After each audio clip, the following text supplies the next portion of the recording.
আপনারা তো জানেন আমরা একটা নতুন বাংলাদেশ পাইছি, কথা বলেন না কেন? বাংলাদেশ জালেম মুক্ত, স্বৈরাচার মুক্ত হয়েছে, কিন্তু আমরা এখনো কাঙ্ক্ষিত লক্ষ্যে পৌঁছাইতে পারিনি, কথা বলেন না কেন? হয়তোবা কিছু দুর্নীতিবাজ, কিছু জালেম, এদের পতন হয়েছে, কিন্তু বাংলাদেশের মানুষ কি বলেন তো, আমরা যে জায়গায় ইসলামকে দেখতে চাই সে জায়গায় কি ইসলাম নামক গাছটাকে রোপণ করতে পেরেছি? পারি নাই। জায়গা মতো যদি আমরা ইসলামকে নিয়ে যেতে পারি তাহলেই শান্তির সুবাতাস পুরো বাংলাদেশে বইবে, কথা বলেন ঠিক না? এক কথায় কোরআনের পার্লামেন্ট কায়েম হবে না যতদিন, আমাদের স্বপ্ন পূরণ হবে না ততদিন, কথা বলেন ঠিক না? এই আমাদের একটাই চাওয়া, আমরা আল্লাহর কোরআনকে পার্লামেন্টে নিয়ে যেতে চাই, কথা বলেন ঠিক না? কোরআনের ফাঁকে আল্লামা সাইদি হুজুর বলেছিলেন, তোমরা কি কোরআনের স্বাদ পেতে চাও? কোরআনের রং দেখতে চাও? কোরআনের মজা পেতে চাও? এরপরে তিনি বলেছিলেন, কোরআনের স্বাদ কি, কোরআনের মজা কি, যদি তোমরা বুঝতে চাও আল্লাহর কোরআনকে পার্লামেন্টে পাঠায়া দাও, তাহলেই কোরআনের রং বোঝা যাবে যে আল্লাহর কোরআন দিয়া দেশটা পরিচালনা করলে কতটা শান্তিতে মানুষ বসবাস করে, কথা বলে ঠিক কিনা?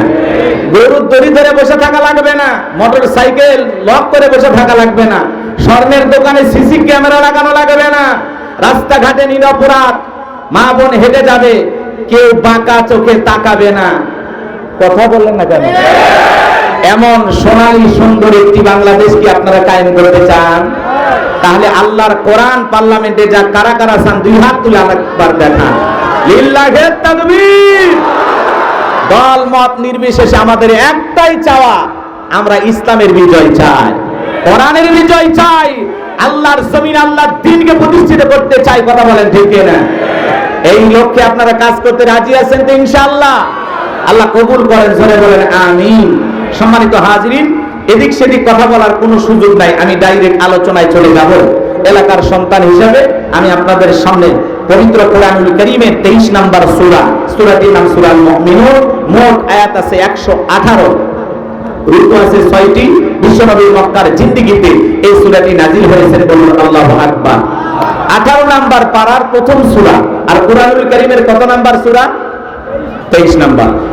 অনেকে হয়তো আপনারা ভুলে গেছেন, এই সেই ছাতা আমার ভাগিনা শেখ আবু ইউসুফ অনেক আশা করে একবার আমার নিয়ে আসছিল, বৃষ্টি রে ভাই, সেই বৃষ্টি, কথা কয় না?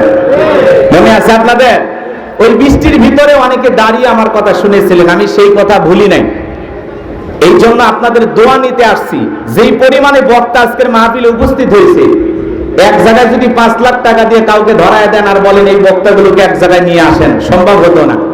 যত বক্তা আজকে আমগ্রামে আসাদ মোড়ে আসছে, সবগুলো বক্তা শুধুমাত্র হাফেজ মাওলানা শেখ আবু ইউসুফের মোহাব্বত আর ভালোবাসায় আসছে, কথা কি বুঝতে পারছেন? তো এই জন্য অবহেলা করেন না, এই আমগ্রামে সাজিয়ে আবার কি, ও কি জিনিস বুঝতেছেন না? সে চাইলে আরো 200 বক্তা আপনাদের মাহফিলে হাজিরি করতে পারবে, কথা বলে ঠিক না? এই জন্য এলাকার মানুষ অনেকে নাক সিটকায়, অনেকে অনেক কথা বলতে পারে, সমালোচনা থাকবেই, কথা বলেন না কেন? এই সমালোচনা দেখে লাভ নাই। আগেই বলেছি, কিছু ভালো মানুষ থাকবে, কিছু মন্দ মানুষ থাকবে, এটা দুনিয়ার স্বভাবগত একটা বৈচিত্র্য, কথা বলে ঠিক না? সবাইকে তো আর ভালো বানানো যাবে না, আর সবাইকে তো সোজা পথে চালানো যাবে না, যাবে কি বাজান? এই জন্য আমি লম্বা কথা বলবো না। কোন সূরা? একটু জবাব দেন, বলেন কোন সূরা? সূরাল মুমিনুন। একটু জবান ছেড়ে বলেন কোন সূরা? সূরাল মুমিনুন। আল্লাহ পাক তার বিশ্বাসী বান্দাদের জন্য, মুমিন বান্দাদের জন্য সূরাল মুমিনুন নাজিল করেছেন। আবার যারা অবিশ্বাসী কাফের, এদের জন্য আল্লাহ পাক একটি সূরা নাজিল করেছেন। সূরাটির নাম কি জানেন? কাফিরুন। বলে বলেন কি নাম? কুল ইয়া আইয়ুহাল কাফিরুন। যারা অবিশ্বাসী কাফের, এদের জন্য আল্লাহ পাক সূরা কাফিরুন নাজিল করেছেন। যারা মুমিন তাদের জন্য আল্লাহ পাক সূরা আল মুমিনুন নাজিল করেছেন। এই দুনিয়ার জমিনে ভালো করে বোঝার চেষ্টা করবেন, অবিশ্বাসী বান্দা আছে, মুমিন বান্দা আছে, আর একটা শরীর নৌকায় পা দিয়ে চলে, দুমুখ সাপ, মুখে বলে একটা, অন্তরে আর একটা। বৃষ্টির এই দিকে ছাতা ধরে, সেই দিকে গোলালু মার্কা, সব তরকারিতে চলে, কথা বলেন ঠিক না? এই শ্রেণীর একজন মানুষ আছে, এই ধরনের একজন মানুষ, এক শ্রেণীর মানুষ পাওয়া যাবে এদের নাম হলো মুনাফিক। জোরে বলেন কি নাম? এই মুনাফিকদের জন্য আল্লাহ পাক একটি সূরা নাজিল করেছেন, সূরার নাম মুনাফিকুন। কথা বলেন ঠিক কিনা? কিন্তু মনে রাখবেন, কাফের চেনা সহজ, কিন্তু মুনাফিক চেনা বড় কঠিন। কথা বলেন না কেন?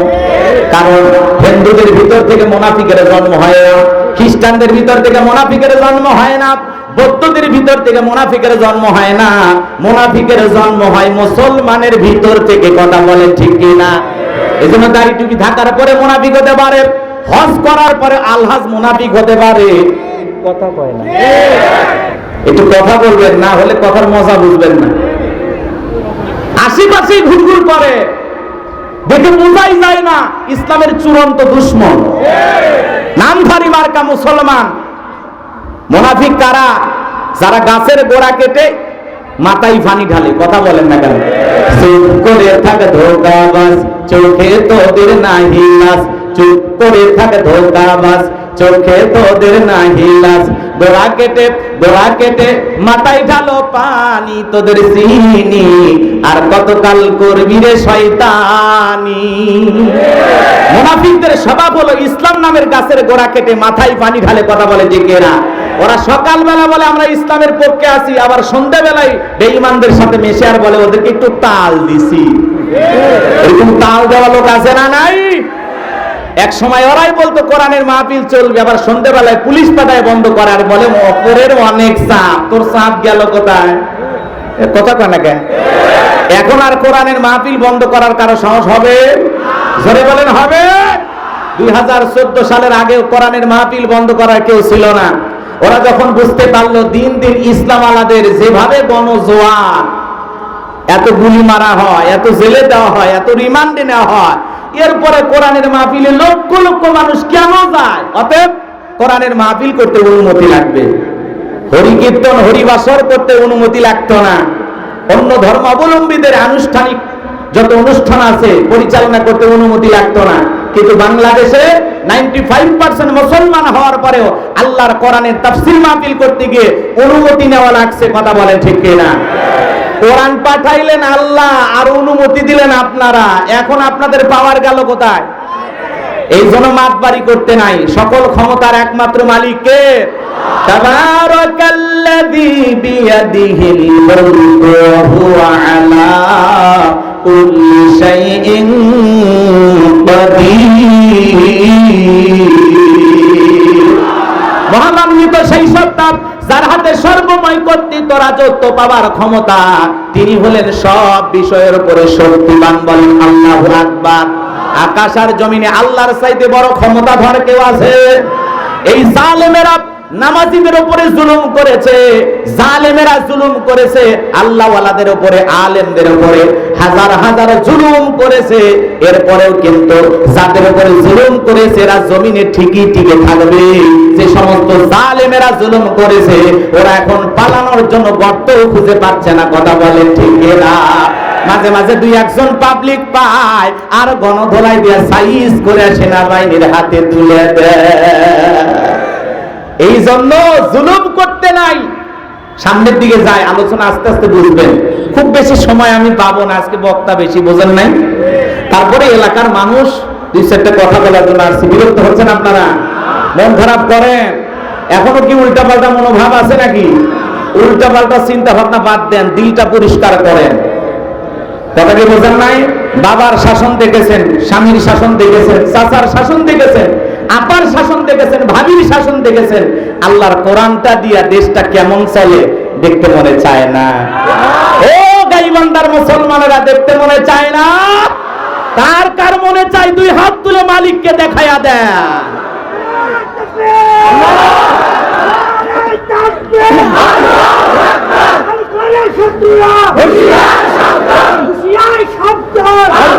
সম্মানিত ভাইরা আমার, এই জন্য মুনাফিক চেনা বড় কঠিন। মুনাফিকদের চরিত্রটা কেমন আল্লাহ তাআলা সেই কথা প্রকাশ করে দিয়েছেন। কিন্তু আজকে আমি মুনাফিকদেরকে নিয়ে আলোচনা করব না, আমি কাফেরদেরকে নিয়ে আলোচনা করব না, আমি আলোচনা করব আল্লাহর ভিআইপি মুমিন বান্দাদেরকে নিয়ে। বলেন আল্লাহু আকবার। তাহলে সূরার নাম সূরাল মুমিনুন। কত নাম্বার সূরা? 23 নাম্বার সূরা। মোট আয়াত আছে 18 রুকু আছে 6টি। বিশ্বনবীর মক্কার জিন্দেগিতে এই সূরাটি নাযিল হয়েছে। রাসূল আকরাম সাল্লাল্লাহু আলাইহি সাল্লামের জীবনের দুইটা পর্ব, একটা মাক্কি আর একটা মাদানী। মক্কায় অবস্থানকালে যত সূরা নাযিল হয়েছে এই সূরাগুলোকে মাক্কি সূরা বলা হয়। হিজরতের পরে যত সূরা নাযিল হয়েছে এগুলোকে মাদানী সূরা বলা হয়। বলেন আল্লাহু আকবার। কথা কি ক্লিয়ার বুঝতেছেন? কষ্ট হচ্ছে না তো বাজান? তাহলে সূরার নাম বলেন তো কি নাম?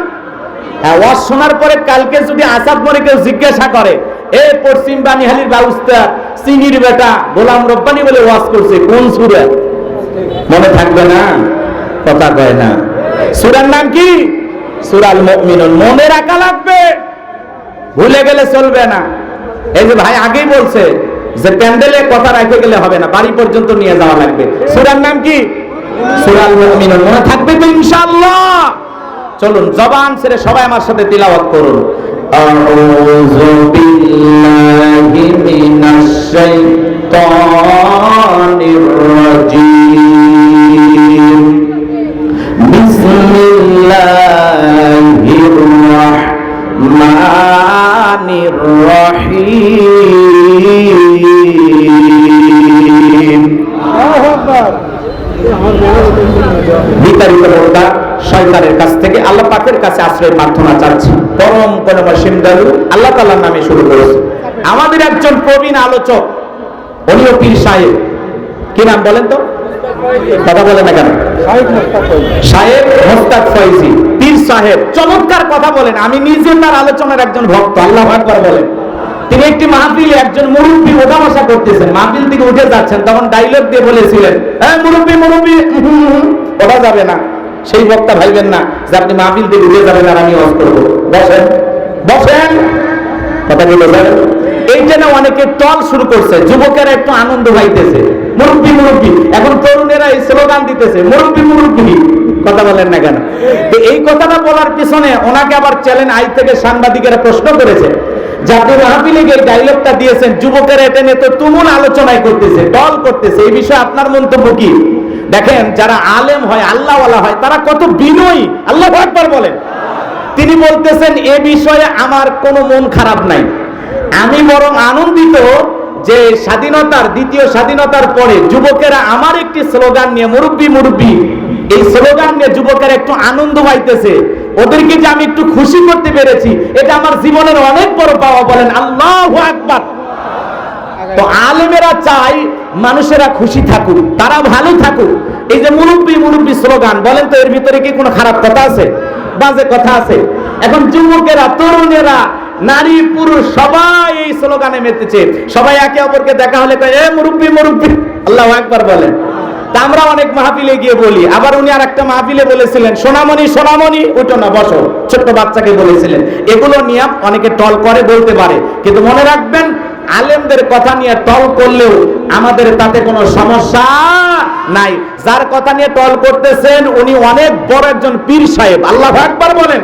তো মোস্তাক ফয়জির জন্য দোয়া করবেন। উনি একজন দ্বীনের দায়ী, চমৎকার কথা বলেন। আমি নিজে তার আলোচনার ভক্ত। এই জন্য যুবকেরা আলেমদেরকে মহব্বত করার দরকার আছে না নাই?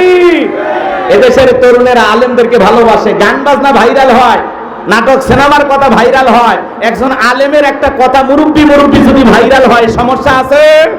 কোনো সমস্যা নাই। এতে আলেমদের সম্মান মর্যাদা আরো বাড়বে। বলেন আল্লাহু আকবার। সম্মানিত ভাইরা আমার, ভূমিকায় এদিক সেদিক দেওয়ার কোনো সুযোগ নাই, লম্বা হবে লম্বা করার কোনো সুযোগ নাই। বারবার আমার ভাইটা বলতেছে, হুজুর সিপে আসতে বলেন। যারা স্বেচ্ছাসেবক আছে, আপনাদের বিশাল একটা নাম দেখলাম, শিক্ষা সেবা উন্নয়ন সংস্থার উদ্যোগে আজকের মাহফিল। তাহলে সেই সমস্ত তরুণ যুবকদের কথা বলবেন, আমাকে বলে আর কষ্ট দেবেন না। আপনারা একটু চেপে চেপে বলবেন, সুন্দরভাবে বসার পরিবেশ তৈরি করে দেবেন। লোকজন যেভাবে আসতেছে, আজকের মাঠে জায়গা হবে না ইনশাআল্লাহ। লিল্লাহি তাকবীর। তাহলে যুবকেরা আলেমদেরকে মহব্বত করে, শায়েখ মোস্তাক ফয়জিকে মহব্বত করে, এজন্য তার কথা নিয়ে যুবকেরা আনন্দ করতেছে। সেই সমস্ত বড় আলেমেরা কখনো মন খারাপ করে না। তিনি আরো হাসতে হাসতে বলতেছেন, আমার কথা নিয়ে যুবকেরা যদি একটু আনন্দ পায়, মজা পায়, এটাই আমার সার্থকতা। আমরা তো এটাই চাই যে যুবকেরা আমাদের কথা নিয়ে আলোচনা করুন। বলেন আল্লাহু আকবার।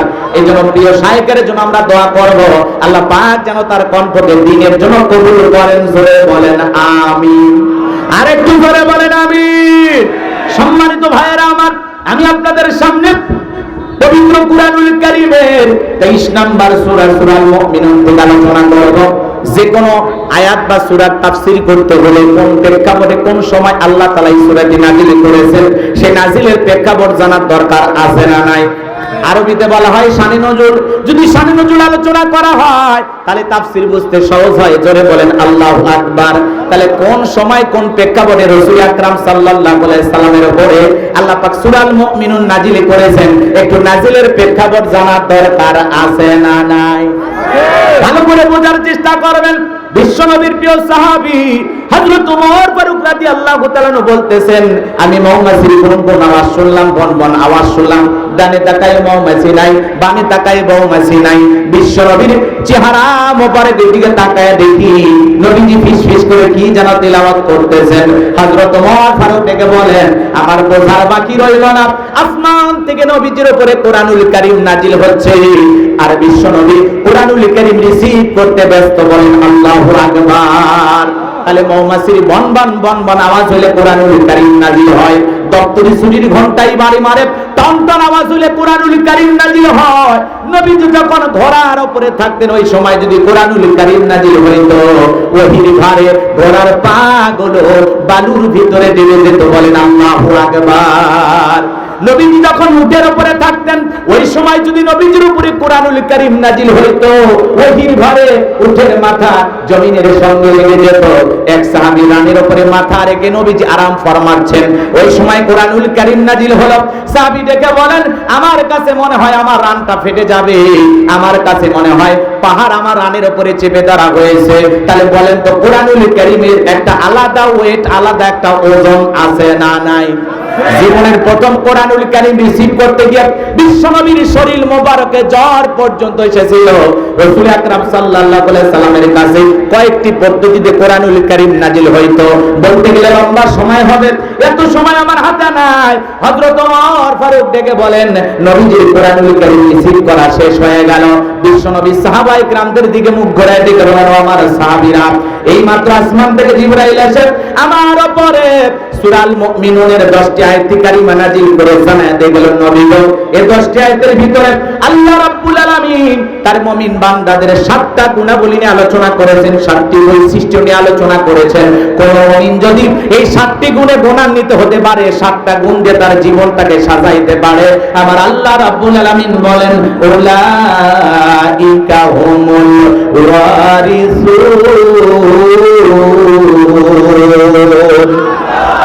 الذين يرثون الفردوس هم فيها خالدون। আমার আল্লাহ রাব্বুল আলামিন বলেন, তারাই উত্তরাধিকারী হবেন জান্নাতুল ফিরদাউসের, সেখানে তারা চিরকাল বসবাস করবেন। আমার আল্লাহ কোনদিন তাদেরকে জান্নাত থেকে বের করে দেবেন না। চিৎকার মেরে বলুন সুবহানাল্লাহ। কি সেই 7টা গুণাবলী, কি সেই 7টি বৈশিষ্ট্য? আল্লাহর জান্নাতে কারা কারা যেতে চান? দুইটা হাত তুলে আল্লাহকে একবার দেখান। লিল্লাহি তাকবীর, লিল্লাহি তাকবীর। আপনারা সবাই জান্নাতে যেতে চান? চাওয়ার যে দুর্বল অবস্থা, হাত কি নামাইতে বলেছি? হাত টান টান করে তোলেন। আপনারা সবাই কি জান্নাতে যেতে চান? জান্নাতে যেতে হলে কয়টা গুণাবলী? জোরে বলেন কয়টি? আরো জোরে। 2024 সাল। 7টি গুণাবলী কি কি জানার দরকার আছে না নাই? আপনারা এই 7টি গুণাবলী কি আমি খুব দ্রুত আপনাদের সামনে বলার চেষ্টা করব ইনশাআল্লাহ। নড়াচড়া করবেন না, ওঠার বসা করবেন না, একটু পরিবেশটাকে সুন্দর রাখার চেষ্টা করবেন। অনেকে দুই একজন উঠতেছেন, এলাকার মানুষ বেশি ধমক দেওয়া যাবে না, পরে আবার বলবেন ছেলেটা ভালো না। কথা কি বোঝেন নাই? এই জন্য দয়া করে কোরআনের মাহফিল থেকে নড়াচড়া করবেন না, পরিবেশটাকে সুন্দর রাখবেন। আমি বলতেছি আপনাদের অনেক গরম লাগতেছে, কিন্তু বলেন তো বাজান, এই গরম এটা তো সাধারণ গরম, কথা বলেন না কেন? রাগ করতেছেন আপনারা, বিরক্ত হইতেছেন? অনেকে খালি গায়ে, জি এই ছেলে পেলে আসতে, সাবধান সাবধান। এটি খেয়াল করেন বাজান গো আমার, জীবনে অনেক গরম সহ্য করেছেন, আজকে আল্লাহর কোরআন শোনার জন্য একটু কষ্ট করেন। কষ্ট যত বেশি আমল নামায় নেকিও তত বেশি। কথা বলেন ঠিক না? জান্নাতের বাগানে বসেছেন, আল্লাহ পাক যেন আমাদের সবাইকে এইভাবে জান্নাতে বসে আল্লাহর কণ্ঠে কোরআনের আলোচনা শোনার তৌফিক দান করেন। জোরে বলেন আমিন। জান্নাতের মধ্যে মাহফিল হবে, আপনারা জানেন না? কথা বলেন না কেন? মনে থাকবে তো ইনশাআল্লাহ? জান্নাতের মাহফিলের শ্রোতা হিসেবে আল্লাহ যেন আমাদেরকে কবুল করেন। জোরে বলেন আমিন। 7টি গুণাবলী কি কি? ভূমিকা দেওয়ার কোনো সুযোগ নাই। বিশ্বনবী তখন সাহাবায়ে কেরামদের সামনে তেলাওয়াত করে শোনায় দিলেন। আমার আল্লাহ বলেন ফালাহাল মুমিনুন, আমার আল্লাহ বলেন অবশ্যই মুমিনেরা সফল, অলরেডি মুমিনেরা সফল। সফল হয়েছে তারা ঈমান এনেছে যারা। ঈমানদার ছাড়া আল্লাহর কাছে সফল হওয়া যাবে না। আল্লাহু আকবার বলেন। সফল হয়েছে কারা? ঈমান এনেছে যারা। জোরে বলেন সফল হয়েছে কারা? আমাদের কাছে সফলতার মাপকাঠি কি? আমরা মনে করি ক্ষমতা থাকলে সফল, টাকা থাকলে সফল। পৃথিবীর সবাই চিনে জানে যারা সেলিব্রিটি এরা বুঝি সফল না। ভালো করে বোঝার চেষ্টা করবেন। পৃথিবীতে ক্ষমতার দিক দিয়ে সফল, পুরো পৃথিবীতে বর্তমান সবচাইতে বড় ক্ষমতাধর ব্যক্তির নাম কি? জো বাইডেন, আমেরিকার প্রেসিডেন্ট। কথা বলেন ঠিক কিনা? এগুলো পৃথিবীর সবচাইতে বড় ক্ষমতাধর। এ ক্ষমতার দিক দিয়ে সফল। ভালো করে বোঝার চেষ্টা করবেন। এ যত বড় ক্ষমতাধর হোক না কেন, আসাদ মোড় বাজারে একজন তরি তরকারি বিক্রি করে, সবজি বিক্রেতা। আজান দেওয়ার পরে দোকানদারি বন্ধ করে লোকটা যদি ইমানদার হয় আর আসাদ মোড় বাজার জামে মসজিদে গিয়ে যদি আল্লাহকে সিজদা দেয়, ভালো করে বলেন তো বাজান গো আমার, ওই পৃথিবীর বড় নেতা জো বাইডেনের চেয়ে এই সবজি বিক্রেতা ইমানদারের দাম কম না বেশি? আরেকটু জোরে বলেন, কম না বেশি? বেশি হওয়ার পিছনে কারণ কি? কারণ লোকটা ইমানদার। কথা বলেন ঠিক কি না? ভালো করে বোঝার চেষ্টা করবেন। এজন্য ক্ষমতা থাকলে সফল হওয়া যায় না। কথাকে বোঝা গেল? উত্তর কোরিয়ার প্রেসিডেন্ট কাটিং মারা মাল কিম জং দেখছেন আপনারা? কথা বলেন আছে না নাই? এরপরে ভালো করে বোঝার চেষ্টা করবেন। রাশিয়ার প্রেসিডেন্ট পুতিন আছে, ভারতের নরেন্দ্র মোদী দাদা আছে। এরা যত বড়ই ক্ষমতাধর হোক না কেন, বাংলাদেশের একজন ভিক্ষু, লোকটা ভিক্ষা করে, লোকটা রিক্সা চালক, রিক্সা চালায়। আজান দেওয়ার পরে যদি ভিক্ষা বন্ধ করে মসজিদে গিয়ে আল্লাহকে সিজদা দেয়, রিক্সা চালানো বন্ধ করে যদি মসজিদে গিয়ে আল্লাহকে সিজদা দেয়, এই পৃথিবীর বড় বড় লিডারদের চাইতে, নেতাদের চাইতে ওই ইমানদার রিক্সা চালক ভিক্ষুকের দাম আল্লাহর কাছে কম না বেশি? জোরে বলেন কম না বেশি? তার মানে পরিষ্কার হয়ে গেল, ঈমান আছে যার আল্লাহর কাছে দাম আছে, তার ঈমান নাই। কোন বেঈমানের দাম আল্লাহর কাছে নাই। বেঈমানরা ক্ষমতার দিক দিয়ে দুনিয়াতে সফল হতে পারে, মরণের পরে পরকালে সবগুলোকে পিটাইয়া জাহান্নামে দিবেন কি? এই জন্য মুমিনেরা দুনিয়াতে সফল, আখিরাতে সফল। বলেন আল্লাহু আকবার। আর বেঈমানেরা ওরা দুনিয়াতে সফল হতে পারে, ক্ষমতার দাম্ভিকতায় পাগল পারা হয়ে যেতে পারে, মরণের পরে পরকালে ওই বেঈমানদের 4 পয়সা দাম আল্লাহর কাছে নাই। কথা কি বোঝা যায়? এই জন্য ভালো করে বুঝবেন, সফল হয়েছে তারা, ঈমান এনেছে যারা। আপনার কাছে ঈমান আছে, আল্লাহর কাছে দাম আছে। আল্লাহর কাছে যদি দামি হতে পারি, এই জীবনে আর কিছু চাওয়ার আছে? জোরে বলেন চাওয়ার আছে? আপনি ধনী হন, গরিব হন, রিক্সা চালক হন, ভ্যান চালক হন, শ্রমিক হন, আপনার ভিতরে ঈমান আছে, আল্লাহর কাছে দাম আছে। ধলা ফর্সা লম্বা বেটে যা হন না কেন, কোনো সমস্যা নাই।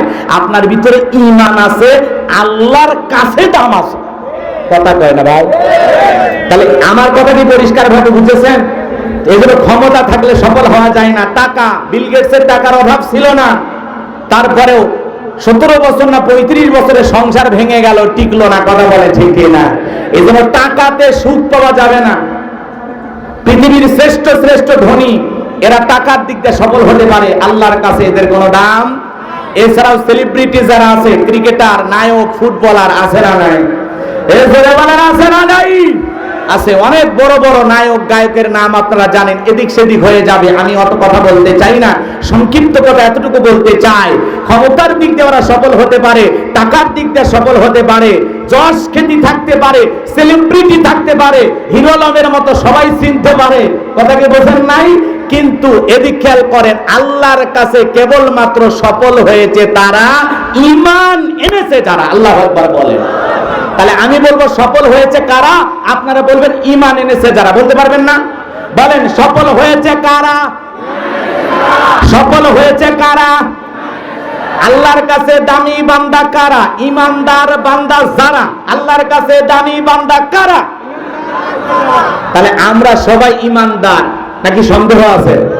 এইবার চলেন আলোচনার এই মূল পয়েন্টে চলেন। এদিক খেয়াল করেন, আল্লাহ বলেন অবশ্যই মুমিনেরা সফল, অলরেডি মুমিনেরা সফল। সফল হয়েছে তারা, ঈমান এনেছে যারা।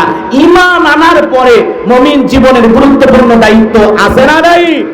এদিক খেয়াল করেন, একজন অমুসলিম জোহরের নামাজের পূর্বে যদি ঈমান গ্রহণ করে, ওই ব্যক্তির উপরে জোহরের সালাত আদায় করা কি? আরেকটু আসতে বলেন। একজন ব্যক্তি আসরের নামাজের পূর্বে অমুসলিম ঈমান গ্রহণ করেছে, তাহলে ওই ব্যক্তির উপরে সালাত আদায় করা কি? ফরজ। এই জন্য খেয়াল করেন, মুমিন জীবনের সবচাইতে গুরুত্বপূর্ণ ইবাদতের নাম হলো সালাত। কথা বলে ঠিক কিনা? আল্লাহ পাক যখন তার আদরের মুমিন বান্দাদের বৈশিষ্ট্য নিয়ে, গুলামুরি নিয়ে আলোচনা করলেন, আমার আল্লাহ তাআলা এক নাম্বার সালাত দিয়ে শুরু করেছেন। বলেন আল্লাহু আকবার। আমার আল্লাহ রাব্বুল আলামিন বলেন, আল্লাযীনা হুম ফী সালাতিহিম খাশিউন।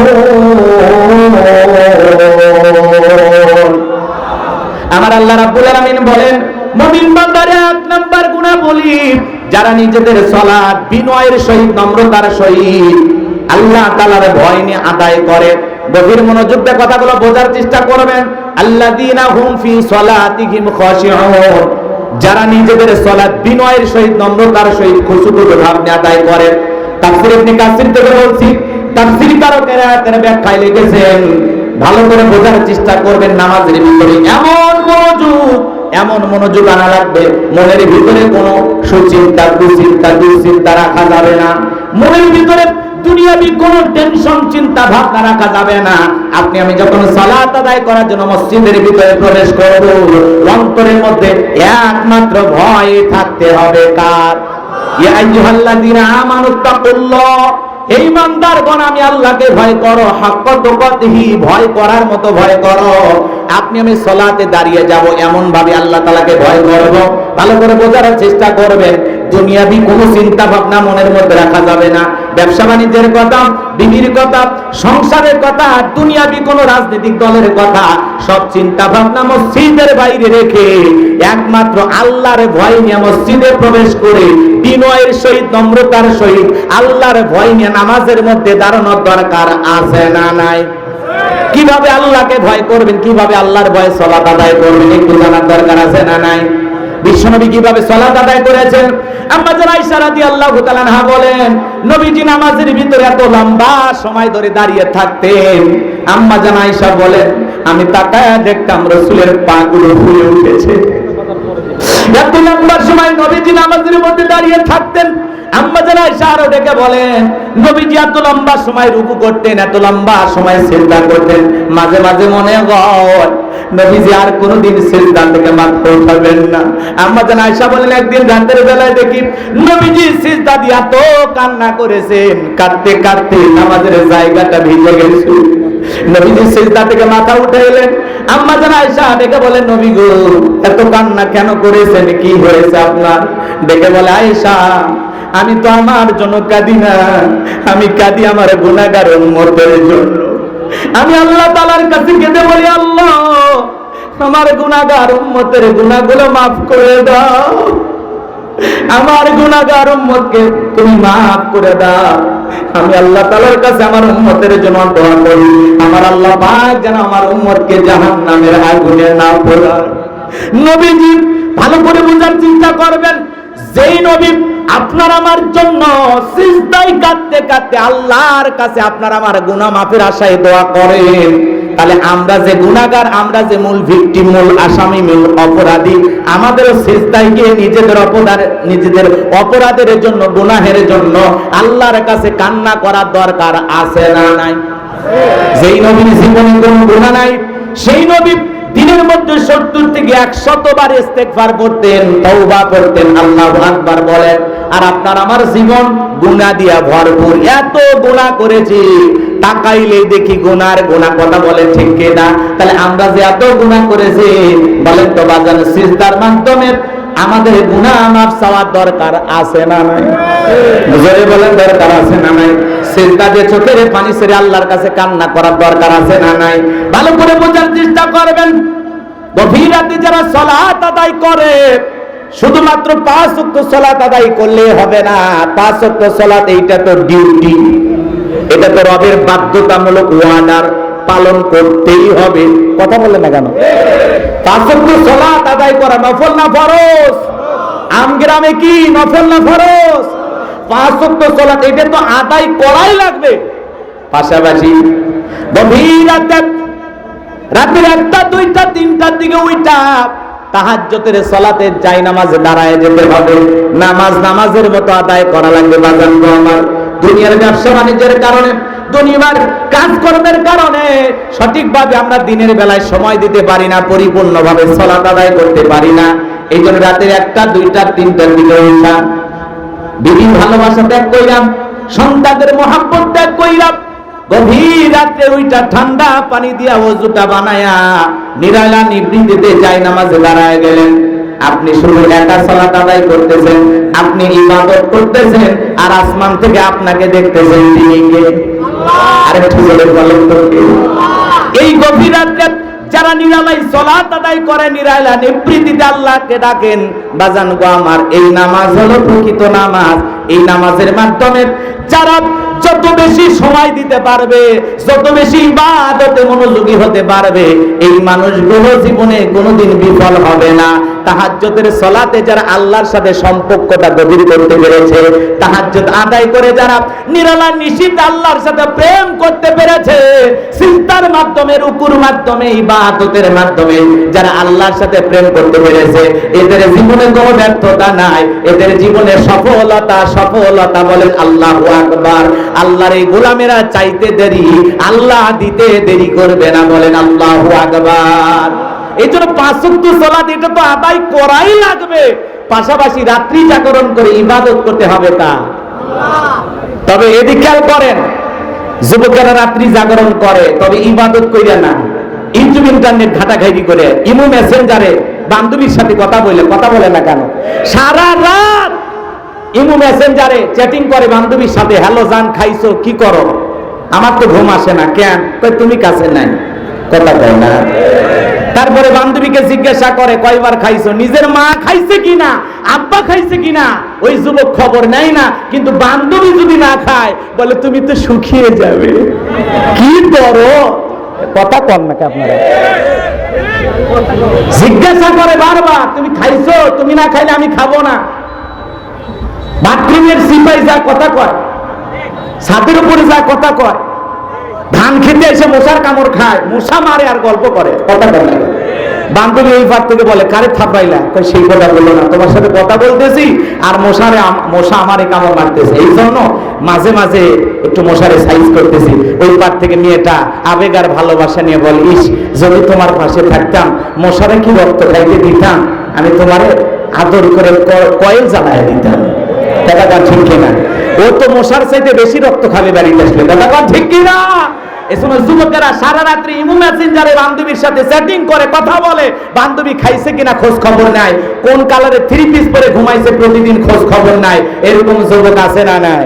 সারা রাত বান্ধবীর সাথে কথা বলে ফজরের আজান হয় যখন, ওই হাইব্রিড যুবক ঘুমাইতে যায় তখন ফজরের নামাজও পড়ে। আছে না এরকম যুবক? এরকম যুবক আছে না নাই?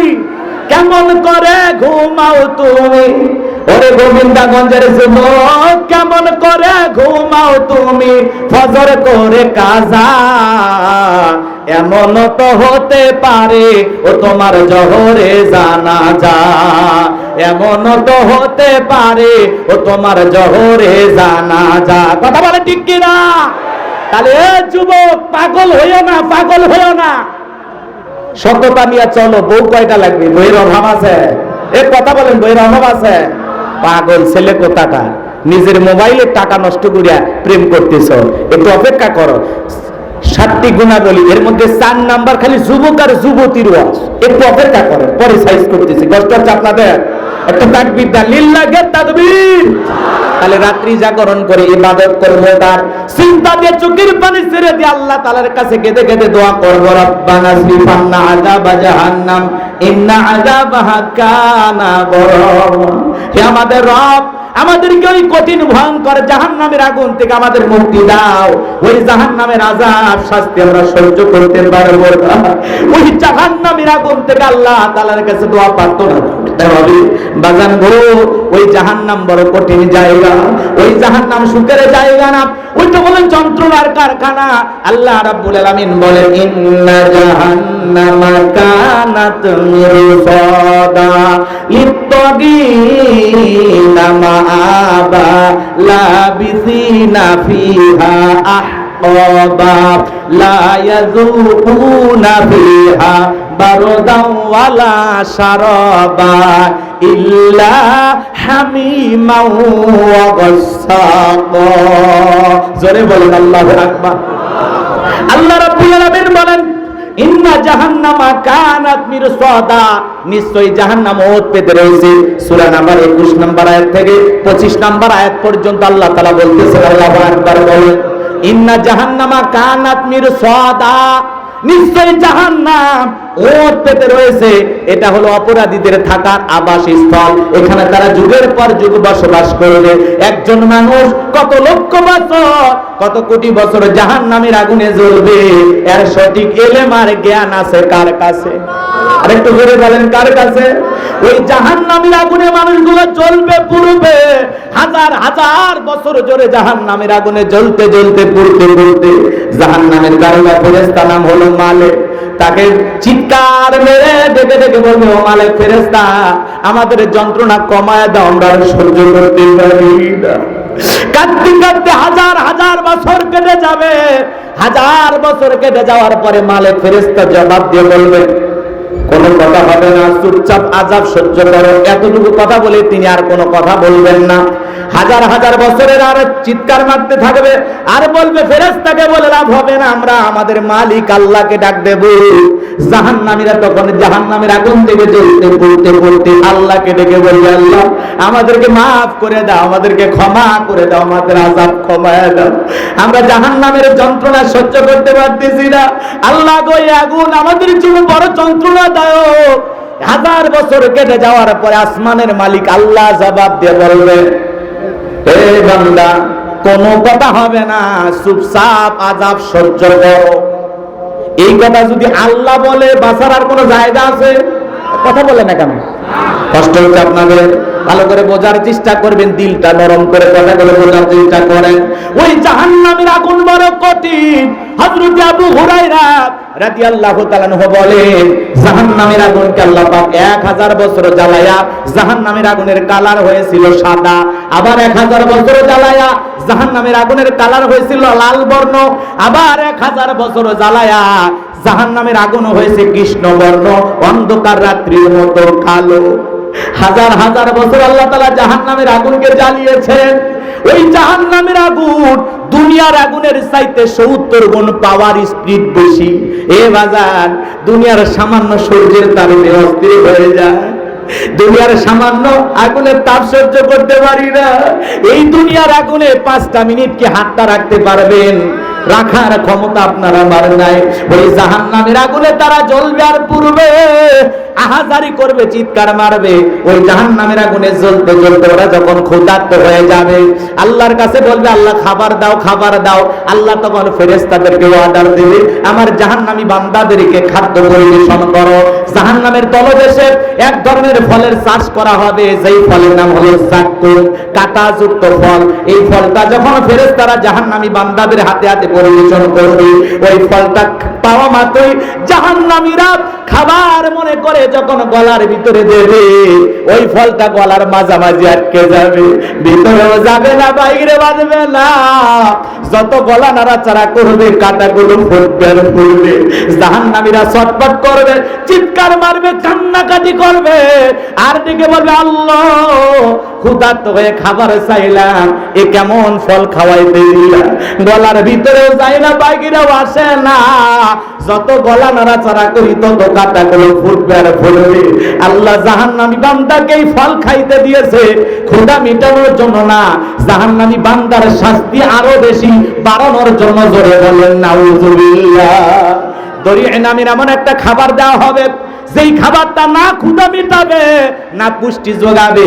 যেমন আমরা দুনিয়ার জমিনে বিড়ি খাই, সিগারেট খাই, এটা খেলে তো অনেক মানুষ মোটা হয়, কমপক্ষে 10 কেজি ওজন বাড়ে, কথা কয় না? বিড়ি খাইলে অন্তত সারাদিনে ভাত খাওয়া লাগে না, হয় নাকি? ধূমপান মৃত্যু ঘটায়, ধূমপান স্ট্রোকের কারণ। এমন একটা খাবার যে খাবারের প্যাকেটেই কি লেখা আছে, এর ক্ষতির কারণ লেখা আছে, তারপরেও জম্মের খাওয়া খায়। এমনও চাচা আছে একেবারে পুরোটা যখন ফুরে যায় সিগারেটের তুলে থাকে, ওই তুলেটা ভিতরে ঢুকে, কথা কয় না? এরপরে খাওয়া ছাড়ে না। এমনও চাচা আছে খাইতে খাইতে 2 গালসি ভিতরে ডেবে গেছে। এমনও লোক আছে বিড়ি সিগারেট খাইয়া পাঞ্জাবি পুড়ে খইসালা হয়ে গেছে। আর যদি পাঞ্জাবি খইসালা হয়, ভিতর হচ্ছে আটা সালা। কথা বলে ঠিক কি না? এ বাজান গো আমার, ওই জাহান্নামের আগুনে জ্বলতে জ্বলতে পুড়তে পুড়তে ওদেরকে যখন এই ফলটা খাইতে দেবে, গলার মাঝামাঝি আটকে যাবে, ভিতরেও যাবে না, বাহিরে বাজবে না। ওই জাহান্নামী মানুষগুলো তখন পানি পানি বলে চিৎকার মারবে, আল্লাহ আমাদেরকে পানি দাও, পানি দাও, পানি দাও। ওরা মনে করে দুনিয়াতে গলায় কিছু আটকে গেলে পানি খাইলে যেমন ভালো হয়, জাহান্নামের এই ফলটা খেয়েছে, পানি খাইলেই মনে হয় ফলটা চলে যাবে। এরা যখন পানি পানি বলে চিৎকার মারবে, আমার ভাইয়েরা, আমার আল্লাহ রাব্বুল আলামিন বলেন লা ইয়াযুকুনা ফিহা বারাদাও ওয়ালা শারাবা, তাদেরকে মিনারেল ওয়াটার দেওয়া হবে না, ঠান্ডা কোনো পানির ব্যবস্থা থাকবে না, যে পানি পান করে জাহান্নামী তার বুকের জ্বালা তৃষ্ণাকে নিবারণ করতে পারে। কেমন পানি দেবে? ইল্লা হামিমাও ওয়া গাসসাকো, এমন উত্তপ্ত ফুটান্ত গরম পানি পান করাতে দেওয়া হবে যা পুষ ব্যতীত কিছুই নয়। ও গাইবান্দার গোবিন্দা গজ, আমার এলাকার বাবাজিরা, হাসপাতাল থেকে যদি 1 গিলাস পুষ সংগ্রহ করে আপনাদেরকে আমি খাইতে দেই, 50,000 টাকা দেব, 1 গিলাস পুষ কেউ খাবেন? 1 লাখ দিলে খাবেন? এখানে একজন আল্লাহর অনেক বড় বান্দা বসে আছে, এলাকার একজন সুনামধন্য আলেম দ্বীন।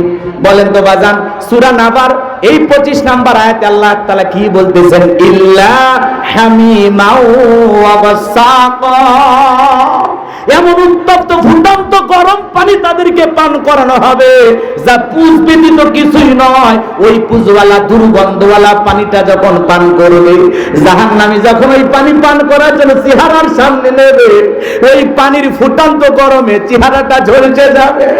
ওই পানিটা পান করা মাত্রই জাহান্নামের লাড়ি ভুড়ি গুলো গলে গলে পিছনের রাস্তা দিয়ে পড়ে যাবে। জোরে কোন নাউজুবিল্লাহ।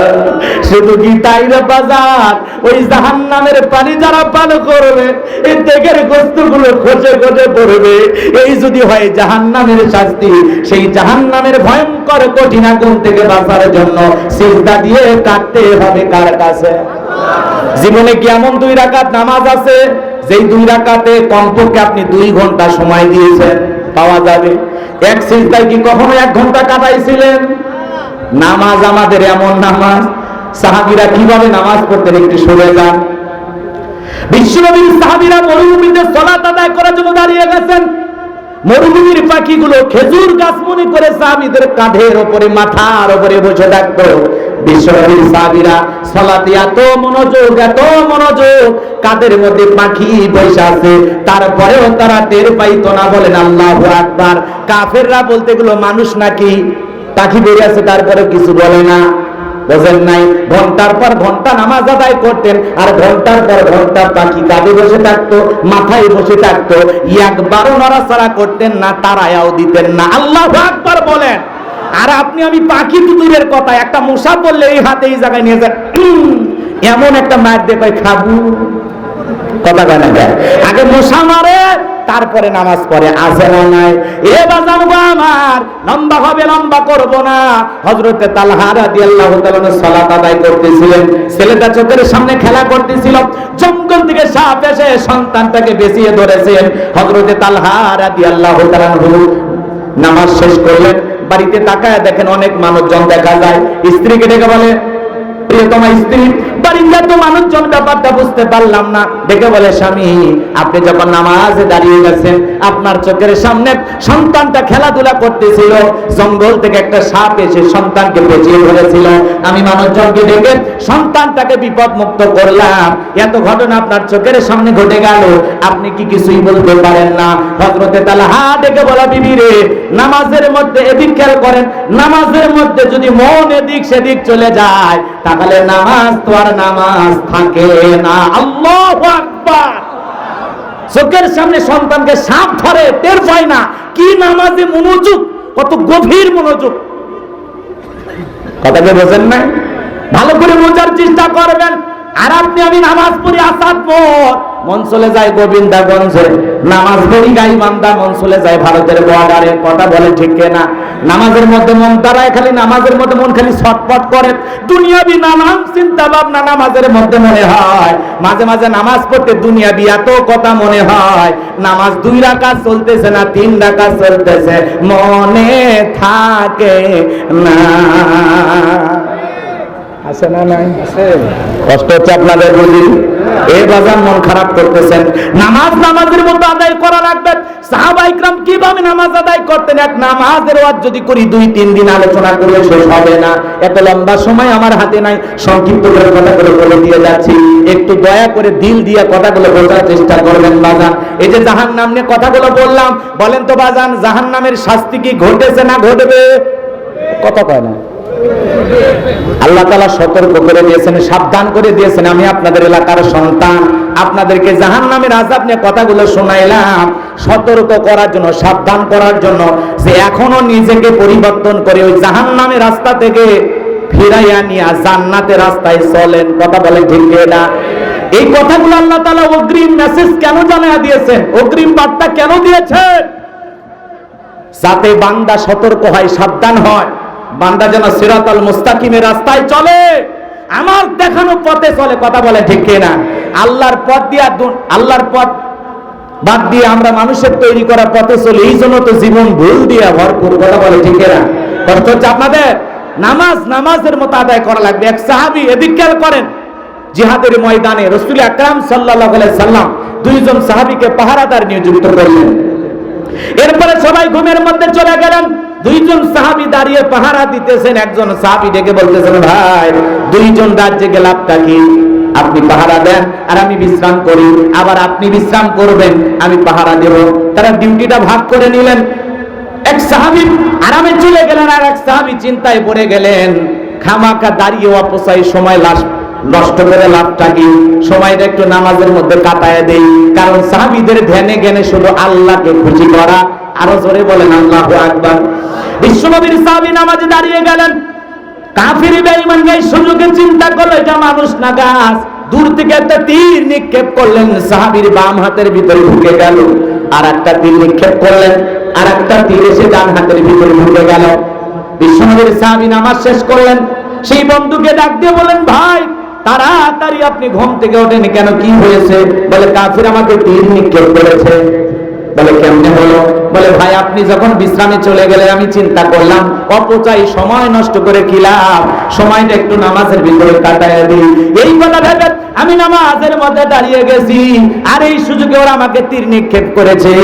আজকে যদি আমি রাসূল আকরাম সাল্লাল্লাহু আলাইহি সাল্লাম এবং সাহাবায়ে কিরামদের পাহারাদার যদি না হইতাম, আজকে আমি নামাজের ভিতরে এত মজা পাচ্ছিলাম, নামাজ পড়তে আমার এত ভালো লাগতেছিল। তীর শুধুমাত্র 2 হাতে নয়, তীর এসে যদি আমার কলিজাটা ছিদ্র করে এপাশ ওপাশ করে দিত, তারপরে আজকে আমি নামাজ ছাড়তাম না। আল্লাহু আকবার। সাহাবায়ে কিরামদের নামাজ আর আপনার আমার নামাজ এত তাড়াহুড়া করে নামাজ পড়ে, এক চাচা এত তাড়াহুড়া করে ওযু করছে, এক ঠাং না ধুয়ে মসজিদে ঢুকছে, টাইসালা মসজিদ পিছলে খায়া, চাচা একদিক লুঙ্গি একদিক, তাও বলে আল্লাহু আকবার। মানুষ কয় চাচা আগে লুঙ্গি ঠিক করেন, কয় আগে জামাত ধরি। আছে না নামাজের ভিতরে এত তাড়াহুড়া, খালি সিজদার পর সিজদা মারতেছে, 2 মিনিটে 2 রাকাত শেষ। আর যখন রমজান মাস আছে, বাপ রে বাপ, প্রত্যেকটা মসজিদে মনে হয় নামাজের প্রতিযোগিতা শুরু হয়েছে। কোন মসজিদে কত তাড়াতাড়ি তারাবি হয়। তারাবি মানে নাকি তাড়াতাড়ি, বিরাট বড় মুক্তি। তারাবি মানে কি তাড়াতাড়ি না ধীরস্থির? আল্লাহ তাআলা তার এই গোলামকে সোনার মক্কা মদিনায় যাওয়ার সুযোগ করে দিয়েছিল। আমি গিয়েছিলাম, এ বাজান গো আমার, সোনার মক্কা মদিনায় তারাবি পড়লাম, সময় লাগলো 1 ঘন্টা 45 মিনিট। কত? আর আপনি 20 মিনিটে 20 রাকাত শেষ। কারো কারো তো 16 মিনিট ধরেও হয়। নামাজ না তামাশা, মজা করে আল্লাহর সাথে, এরকম আছে না নাই? আবার কেউ নামাজের মধ্যে দাঁড়াইয়া চোখ কান কিচ্ছু ঠিক থাকে না। আল্লাহ কি বলতেছে? আল্লাযীনা হুম ফী সালাতিহিম খাশিউন, যারা সালাত আদায় করে বিনয়ের সহিত, নম্রতার সহিত, খুশু খুশু ভাব নিয়া, আল্লাহর ভয় নিয়া নামাজের মধ্যে দাঁড়ায় দাড়ি চুলকায়, টুপি ঠিক করে, লুঙ্গি ঠিক করে। তোমার লুঙ্গি এত খোলে, একটা রশি লাগায়ও। এর কথা কম না আপনারা? নামাজের মধ্যে দাঁড়ায় এদিক ওদিক তাকায়, আবার ওযুখানায় যদি কেউ টেপ ছেড়ে দেয়, বাঁকা চোখে দেখে ও উত্তর করো খালে কাটছে। কথা কয় না? এই হলো আমাদের সালাতের অবস্থা। মুরব্বি চাচা বয়স হয়ে গেছে, দাড়ি পেকে গেছে, তারপরে নামাজ ঠিক মতো পড়তে পারে না। এক চাচা মেয়ে দেখি নামাজ পড়তেছে আর মুখ নড়তেছে, এমন কায়দায় মুখ নাড়তেছে। আমি নামাজ শেষে জিজ্ঞাসা করে বললাম, চাচা এত ভাবে মুখ নাড়লেন, কোন সূরাটা পাঠ করলেন? যে সূরা মনে হয় মাখরাজ এত কঠিন, আপনার মুখ কিন্তু বিকৃতি হয়ে যাচ্ছে, ব্যাপারটা কি? কোন সূরা পাঠ করলেন? তখন বলতেছে, হুজুর আমি মূর্খ মানুষ, আমি কিচ্ছুই জানি না হুজুর, আমি শুধু দেখি মানুষ নামাজের ভিতরে ঠোঁট নাড়ায়, মুখ নাড়ায়, আমি চিন্তা করেছি আমি এমন কায়দায় নড়াবো যাতে মানুষ বুঝতে পারে এই মনে হয় সূরা পড়তেছে না, ভূমিকম্প শুরু হয়ে গেছে। আছে না নাই এরকম নামাজি? এ বাজান, শিখতে কোনো লজ্জা নাই, শিখতে কোনো বয়স লাগে না। এই জন্য বাজান গো আমার, আপনি পটল চাষ বোঝেন, বেগুন চাষ বোঝেন, ধান চাষ বোঝেন, আলু চাষ বোঝেন, দুনিয়ার ব্যবসা বাণিজ্য দুনিয়াদারি সব বোঝেন, শুধু ইবাদতের ক্ষেত্রে বলে বাবা আমি পারি না, আমার কি দেখে হবে? 10টা ছেলের বাপ হয়ে গেল, তোমার তো হবে না।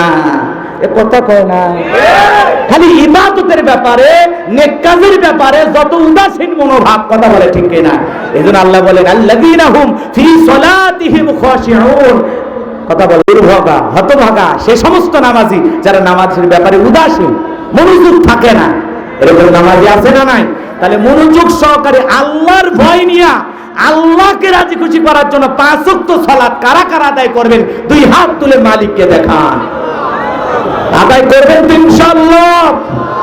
আল্লাহ পাক আমাদের সবাইকে 5 ওয়াক্ত নামাজই বানায় দেন। জোরে বলেন আমিন।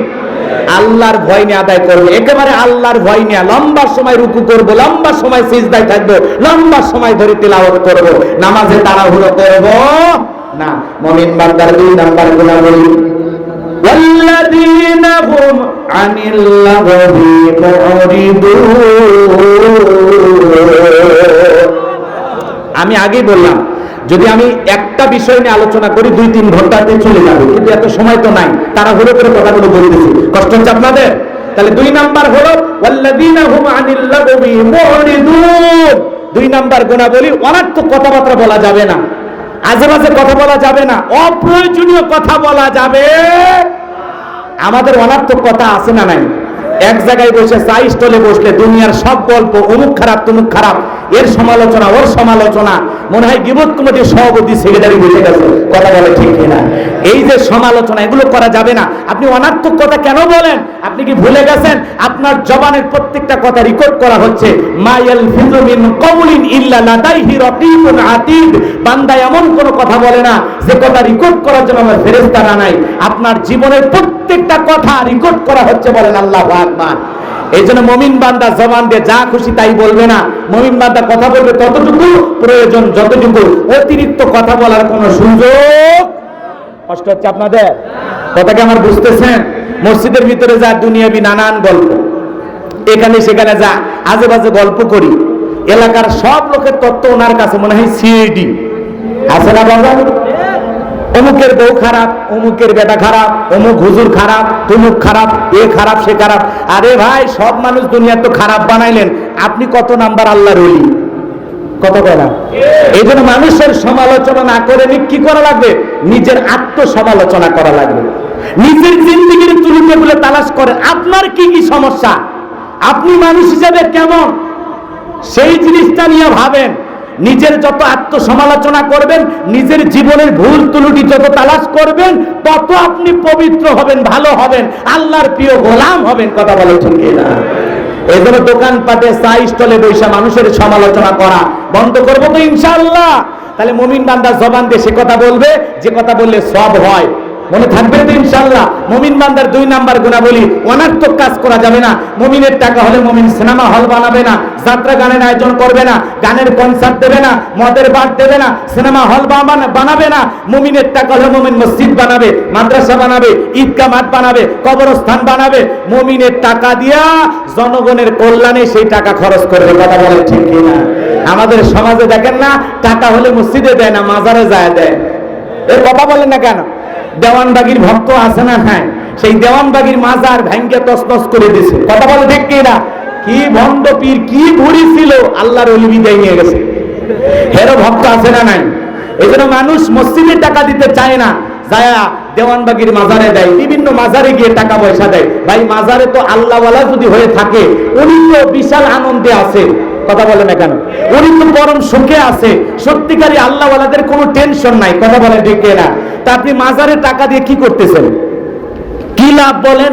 ওই টাকাটা মসজিদে দেন, মাদ্রাসায় দেন, যারা গরিব দুঃখী এতিম অসহায় প্রতিবন্ধী আছে এদেরকে দেন। কথা বলে ঠিক কিনা? মাজারে টাকা দিয়ে কোনো লাভ? এই জন্য মাজার পূজারী এক শ্রেণীর মানুষ আছে আমাদের দেশে, যারা মাজার পূজা বাংলাদেশে এমন ভাবে মাজারে যায় সিজদা দেয়, পীর সাহেবের পায়ে সিজদা দেয়। মনে রাখবেন, যারা মাজারে গিয়ে সিজদা দেয়, পীর সাহেবের পায়ে সিজদা দেয়, এটা নিঃসন্দেহে শিরিক। কথা বলেন ঠিক না? এজন্য সিজদা পীরের পায়ে নয়, সিজদা মাজারে নয়, সিজদা হবে মসজিদে। কথা বলেন ঠিক না? এজন্য ভণ্ড দেওয়ানবাগী তার মাজার ভেঙে জনতা গুড়িয়ে দিয়েছে। আমরা চাই এরকম ভাবে বিভিন্ন মাজারে আপনারা কেউ আক্রমণ করবেন না। প্রশাসন আছে, দায়িত্ব নেবে, আইন নিজের হাতে তুলে নেওয়া যাবে না। কিছু উৎসুক জনতা আছে, এরা আবেগ কন্ট্রোল করতে না পেরে দেওয়ানবাগীর মাজারে যা আছে সব ভেঙে তছনছ করে ফেলে দিয়েছে। আল্লাহু আকবার বলেন, একটু করে বলেন আল্লাহু আকবার। আমরা বলবো যে সমস্ত মাজারে শিরিক হয়, যে সমস্ত মাজারে মানুষকে মসজিদ বানানোর পাই তারা চলতেছে, মানুষের আবেগ নিয়ে খেলা হচ্ছে, সে সমস্ত মাজারগুলোতে এমন ভাবে দৃষ্টি রাখতে হবে যাতে মানুষ শিরিক না করার সুযোগ পায়। বলা বলে ঠিক না? এই জন্য আমরা কেউ নিজের হাতে আইন তুলে নেব না। অনেক জায়গায় যুবকেরা এগুলো করতেছে, একদিক দিয়ে ভালো, আর একদিক দিয়ে এইভাবে আমরা যদি উগ্রতা প্রকাশ করি, এভাবে যদি আমরা উশৃঙ্খল হয়ে যাই, হিতে বিপরীত হয়ে যেতে পারে। কথা বলে ঠিক কি না? এই জন্য যা করব সতর্কতার সহিত ঠান্ডা মাথায় বুঝে আইন শৃঙ্খলা বাহিনীকে সঙ্গে নিয়ে কথা বলেন ঠিক কি না? মনে থাকবে তো ইনশাআল্লাহ? কষ্ট হচ্ছে আপনাদের? বিরক্ত হয়েছে না মারা পরে? একটা তাকবীর দেন, লিল্লাহে তাকবীর। তাহলে মুমিন অনার্থক পথে টাকা পয়সা খরচ করবে না। মুমিনের টাকা হলে মুমিন মসজিদ বানাবে, মাদ্রাসা বানাবে। কথা বলেন ঠিক কিনা? এই দিক খেয়াল করেন। মুমিন বান্দার 2 নাম্বারে গুণাবলী, গভীর মনোযোগ দিয়ে কথাগুলো বোঝার চেষ্টা করবেন, শোনার চেষ্টা করবেন। মুমিন বান্দা অনার্থক কথাবার্তা বলবে না, অনার্থক কাজ করবে না, অনার্থক পথে টাকা পয়সা নষ্ট করা যাবে না। মুমিন বান্দাকে আল্লাহ রাব্বুল আলামিন যদি টাকা পয়সা দেয়, মুমিন বান্দা টাকা পয়সা খরচ করবে কার পথে? আরো জোরে বলেন, কার পথে? আল্লাহ রাব্বুল আলামিন আমাদের সবাইকে বোঝার তৌফিক দান করুন। জোরে বলেন আমিন। মুমিন বান্দার 2 নাম্বার গুণাবলী, অনার্থক জিনিস কান দিয়ে শ্রবণ করা যাবে না। এই কান আল্লাহ গান শোনার জন্য দেয় নাই। এ তরুণ যুবক, কানের ভিতরে ইয়ারফোন লাগায়া তুমি গান শোনো, এরকম যুবক আছে না নাই? কয় রূপবানে নাচে কোমর দোলাইয়া, আল্লাহর ফেরেশতারা কবরে নিয়ে পিটাবে সোলাইয়া সোলাইয়া, এরকম যুবক আছে না নাই? এজন্য যুবক ভাইদেরকে অনুরোধের ভাষায় বলবো, এই কান আল্লাহ গান শোনার জন্য দেয় নাই, ডিজে পার্টির নাচ শোনার জন্য দেয় নাই, উল্টা পাল্টা গান শোনার জন্য দেয় নাই। আল্লাহ পাক এই কান দিয়েছে ভালো কথা শ্রবণ করতে হবে, ওয়াজ নসিহত শ্রবণ করতে হবে, কোরআন তিলাওয়াত শ্রবণ করতে হবে। এই কান দিয়ে ভালো ভালো কথাগুলো শ্রবণ করার দরকার আছে না নাই? সিরাজগঞ্জের এক যুবক কানের ভিতর ইয়ারফোন লাগাইয়া রেল লাইন দিয়ে হেঁটে হেঁটে যাচ্ছিল, ট্রেন এসে ধাক্কা মারিয়া 3 টুকরা করে থুয়ে গেছে। মরার পরে এখন কবরে যায় গান শুনে, কথা বলে ঠিক কিনা? এজন্য যুবকরে, এত বড় উন্মাদ পাগল হওয়া যাবে? তাহলে গান বাজনা শ্রবণ করা যাবে? এগুলো শোনা জায়েজ না হারাম? তাহলে মুমিন বান্দার 2 নাম্বার গুণাবলী, মুমিন বান্দা সেই কথা বলবে যে কথা বললে সব হয়। মুমিন বান্দা সমাজে সেই কাজ চালু করবে যে কাজ চালু করলে সব হয়। মুমিন বান্দা সেই জিনিসগুলো শ্রবণ করবে যেগুলো শুনলে সব হয়। এক কথায় সব আছে যেখানে, সব আছে যেখানে। কারা কারা আছেন 2 হাত তুলে দেখান, লিল্লাহি তাকবীর। হাত নামান, কষ্ট হচ্ছে আপনাদের। এইবার মুমিন বান্দার 3 নাম্বার গুণাবলী আল্লাহ রাব্বুল আলামিন বলেন, ওয়াল্লাযীনা হুম লিয-যাকাতি ফাঈলুন। মুমিন বান্দার 3 নাম্বার গুণাবলী, আল্লাহ যদি মুমিন বান্দাকে নিসাব পরিমাণে ধন সম্পদের মালিক বানায় দেয়, মুমিন বান্দাকে আল্লাহ যদি ধনী বানায় দেয়, মুমিন বান্দা সক্রিয়ভাবে হিসাব করে করে বছরে একবার যাকাত দেবে। কার ভয়ে? যাকাত দেওয়া নফল না ফরজ? একটু জোরে বলেন, যাকাত দেওয়া নফল না ফরজ? নামাজ আদায় করা যেমন ফরজ, যাকাত দেওয়া তেমনি ফরজ। কথা বলে ঠিক কিনা? যাকাত আল্লাহ তাআলা কেন দিলেন? যাকাত হলো অর্থনৈতিক ইবাদত। ভালো করে বোঝার চেষ্টা করবেন। যাকাত আসছে দারিদ্রতা বিমোচন করার জন্য, যাকাত আসছে অভাব মুক্ত সমাজ রাষ্ট্র দেশ করার জন্য, যাকাত আসছে দারিদ্র মুক্ত বাংলাদেশ করার জন্য, যাকাত আসছে রাস্তায় পড়ে থাকা অসহায় মানুষের মুখে হাসি ফোটানোর জন্য। যাকাতের মাধ্যমে রাস্তার এপারে 10 তলা এপারে 10 তলা এর ব্যবধানকে দূর করার জন্য বলেন আল্লাহু আকবার। আল্লাহ যাদেরকে ধনী বানাইছে বছরে একবার যাকাত দিতে হবে। কার ভয়ে? যাকাত দেওয়া নফল না ফরজ? আল্লাহ পাক আপনাকে যে যাকাত দিয়েছেন ভালো করে বোঝেন, শতকরা 2.5% দিতে হবে।